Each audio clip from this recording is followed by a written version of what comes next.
Good afternoon, I'm Malcolm Jordan and this is your Midday News Fix for Friday the 9th of February. The Ratepayers Alliance is taking aim at spending by Auckland Council as the government scraps the regional fuel tax. The 11.5 cents a litre that motorists are charged in the region will be gone by the end of June. Mayor Wayne Brown says that will leave a $1.2 billion gap in transport funding over the next 4 years.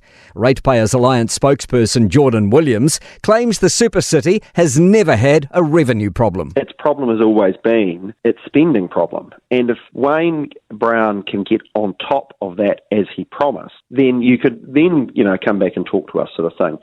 More than 30 firefighters remain at a fire in Lee Valley, south of Nelson, with helicopters returning to help today. Today's focus is completing a 1.2 kilometre containment line, and evacuated residents will then be allowed home. Brightwater Community Association Chair Matt Stewart says it's been a reminder of 2019's Pigeon Valley fires, but emergency services kicked into gear more swiftly this time. There's been a faster response with the number of helicopters this time on the ground. I think people learnt a lot from the 2019 fires. A body's been found in Te Ako, north of Raglan, late last night. Police say formal identification and a post-mortem will be done today. 2 people have been banned from Cambridge Raceway and 1 person arrested.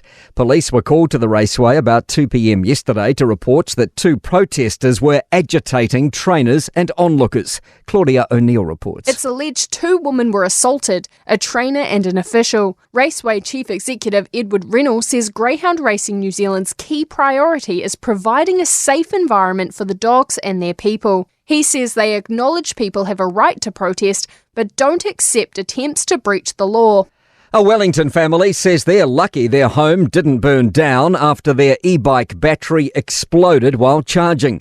They reported hearing a loud bang come from the garage, but dismissed it as something falling over outside in the Wellington wind. The family says they noticed the foul smell of smoke and managed to extinguish the waist-high flames.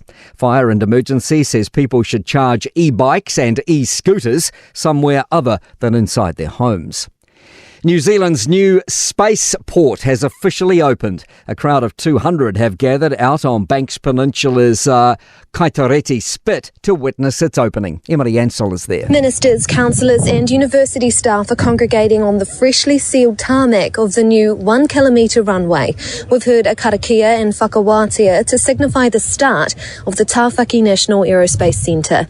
The Royal New Zealand Air Force Black Falcons aerobatics display team is also here for the occasion, doing a flyover before heading south to the Burt Munro Classic at Invercargill. To sport, a blue card is poised for an introduction to football as part of sin bin trials. Players would be removed from the field for 10 minutes if they commit a cynical foul or show dissent towards a match official. Leaked documents have revealed secret plans to merge the Melbourne Rebels with Moana Pacifica in Super Rugby Pacific, 7 months before the Australian franchise collapsed. A clause in 7-time world champion Lewis Hamilton's Mercedes contract means he cannot take key members of Formula One staff with him to Ferrari in 2025.